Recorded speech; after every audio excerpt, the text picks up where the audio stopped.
have been a part of Nutrify year after year, and it's absolutely encouraging to see the progress that the forum is making. Today, the highlight has been just the bridging that is happening between pharma and nutrition as two different segments, and the way they are coming together, it is extremely encouraging and much needed. Omni Active, now a 21-year-old company, has been at the forefront of solid clinical backing and coming up with clinically backed, scientifically researched natural ingredients.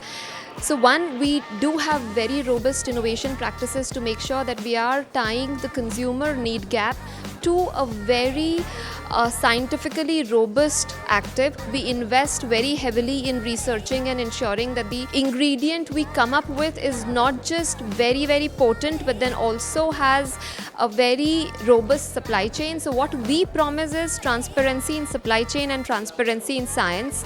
And we are trying to make that impact end to end, all the way from the farming community. That is an important part of cultivating the sources of our ingredients to the end consumer.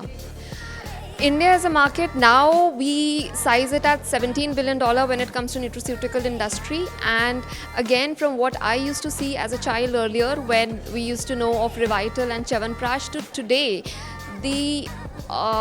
just the number of health benefit solutions in supplement space that exist, and the demographic, which is like very informed consumers going after fitness as an integrative goal. They looking at not just optimal weight, but also how to sleep better, making sure their the essential nutrition is becoming a part of the regime. So once again, India trend is, the scale is rapid. We are seeing more and more innovative product formats. We are seeing younger demographics, and we are seeing such identification of health benefit needs. Sleep, for example, is an ask. Being able to focus better or cognition is an ask. So yes, there's lots and lots to do in India as a market, and I just couldn't be more excited to be catering to this market. Thank you.